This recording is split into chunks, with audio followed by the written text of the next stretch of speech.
Hi guys, welcome to Kizuri Farm on another episode on our onion farming.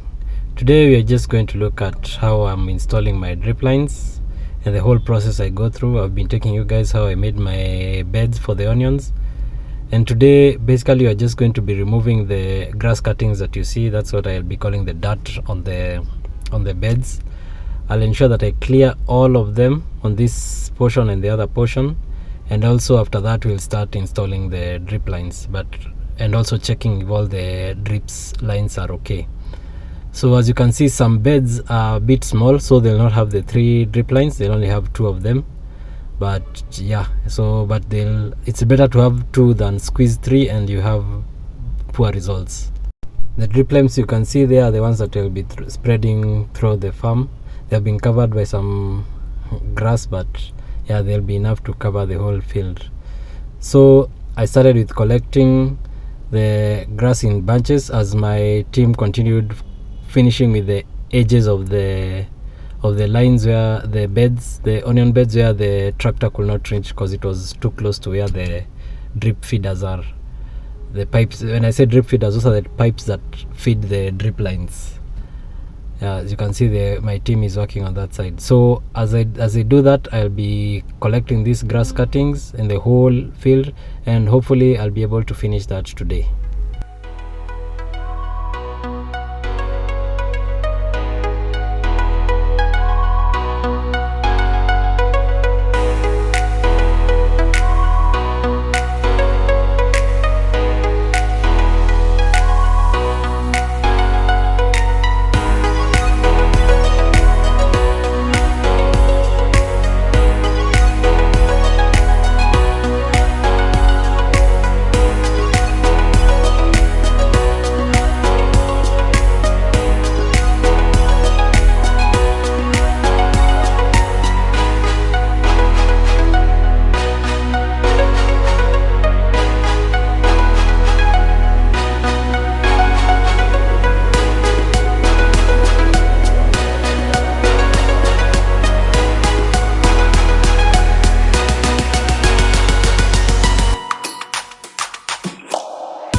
So I kind of managed to finish the whole place. It's only these small ones that are remaining, and you can see the beds look much better compared to what was there in the morning. But it actually took a long day, and I was able to finish at least around 4 o'clock, and I got a bit tired. We normally take a break at around 2 o'clock to around 4 because it's really hot in this area. So you take a break, then come back from 4 to 6. But today I had to leave early. There's somewhere I was going. So we decided to push the work to the next day. So the next day it's here. So we're just spreading the pipes all over the beds. Most of the beds will be having 3. Only few, maybe 5 or less than 5 should be having only 2 drip lines because most of the beds are the adequate size.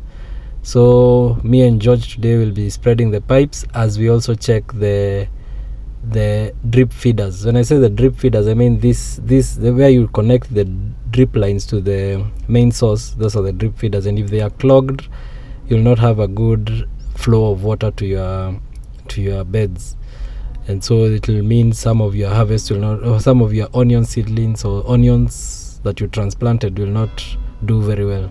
So as you can see, right now we are testing the waters and marking the ones that have issues. Like those ones you can see those are the drip feeders I was telling you guys about.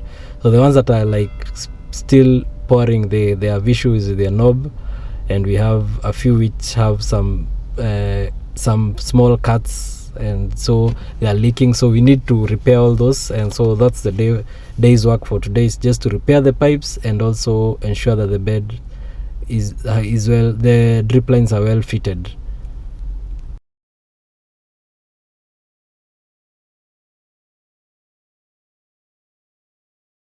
It really looks like simple work of just opening and closing, but okay, this one you can see has no tap to close, so it's just pouring. but me and George are going through checking one by one all of them.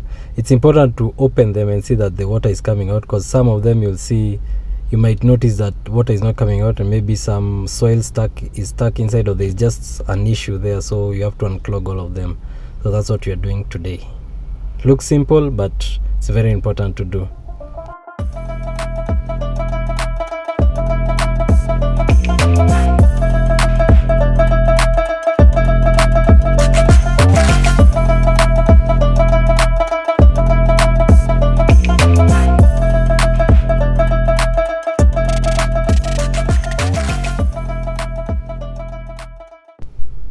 You'll see some of area like here we have dug so that we can make some repairs, and also here we decided to close this one completely because the bed size kwanza was small. It was small and I just really needed to sort those issues, but we managed to finish everything, setting up the mistakes, the damages that were there, and so now all pipes should be okay. Now the remaining part is just fixing the drip lines and now test if the water pressure is okay, so that all the drip lines are reaching, the water is reaching at the end of the drip lines.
So we are now just tightening the pipes.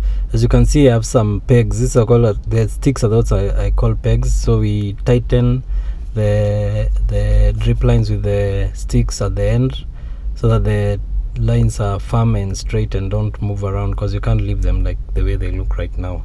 So yeah, so that's today. It was not really a physical kind of day of work. It was just a tedious, long process of doing things repeatedly, but it's part of farming, things that we enjoy when you're doing farming. It's part of the process. Trust the process, they say.